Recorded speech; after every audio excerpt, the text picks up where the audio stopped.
Pseudoprofundidade é uma forma de falar coisas óbvias ou mal intencionadas como se fosse algo novo, profundo e revelador. Apesar de não se tratar de uma falácia, mas sim de uma habilidade teatral, a pseudoprofundidade costuma caminhar lado a lado com as falácias, pois é uma forma de camuflar argumentos fracos, incoerentes ou desonestos com um falso revestimento de conhecimento profundo ou sabedoria divina. Muitos líderes religiosos, políticos e gurus são especialistas nessa estratégia. Normalmente é utilizada para abordar os grandes temas da vida, como as questões existenciais, o amor, a morte e a sobrevivência. Sou Alfredo Carneiro, professor de filosofia e editor do site netmundi.org. Esse áudio é baseado no post Pseudoprofundidade, o teatro da mentira, que se encontra lá em nosso site.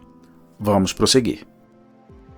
Ainda que sejam temas essenciais, são também assuntos de grande apelo emocional e, por isso mesmo, são um vasto campo de atuação para oportunistas e aproveitadores que exploram o desespero, a ingenuidade e a fragilidade das pessoas. Vejamos agora como ocorre a pseudoprofundidade nas religiões. Essa é uma estratégia utilizada apenas por líderes religiosos desonestos que pretendem passar uma impressão de inspiração divina, mas escondem intenções egoístas e vaidosas. Imagine o orador em silêncio. De repente, ele começa a falar coisas pausadamente, do tipo: para morrer, basta estar vivo. Ou, é importante conhecer a si mesmo. Ou ainda, Deus é misterioso, e coisas afins. A forma como a frase é dita, a teatralidade dos gestos e o fundo musical compõem a pseudoprofundidade. A impressão, para o crédulo, é de estar ouvindo uma genuína mensagem espiritual. Chorar, gritar e se emocionar também são formas de passar a impressão de inspiração divina. Ainda que o discurso traga certa verdade, o uso da teatralidade exagerada, que é um traço característico da pseudoprofundidade, pode sugerir a tentativa de manipulação do público. Vejamos agora a pseudoprofundidade nas empresas. No mundo corporativo, criar jargões e neologismos é uma forma de parecer inteligente. Assim, um clichê pode ser dito com outras palavras, passando a impressão de grande novidade e domínio do assunto. Excesso de termos em inglês também é um recurso muito utilizado, já que, infelizmente, no Brasil se valoriza mais a cultura estrangeira do que a nossa própria cultura. Preferencialmente, o orador deve ter experiência de sucesso, comportamento despojado e segurança na voz. Por isso, a pseudoprofundidade é aliada da falácia da falsa autoridade.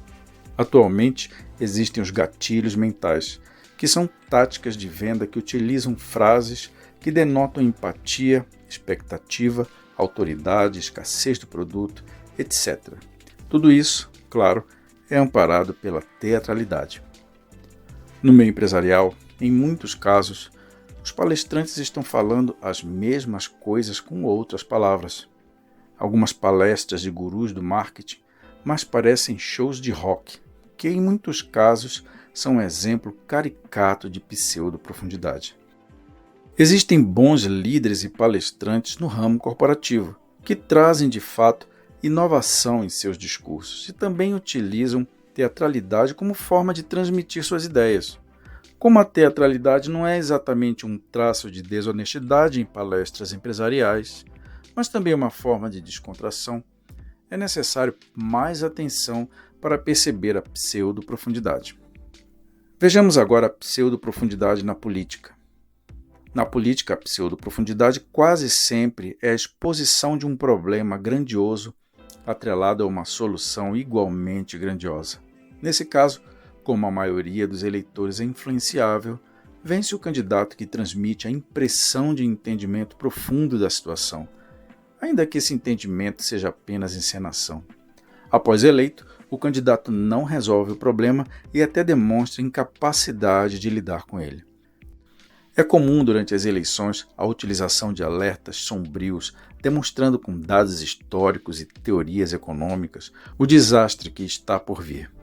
E claro, a solução para esse desastre, é o próprio candidato que expõe a situação.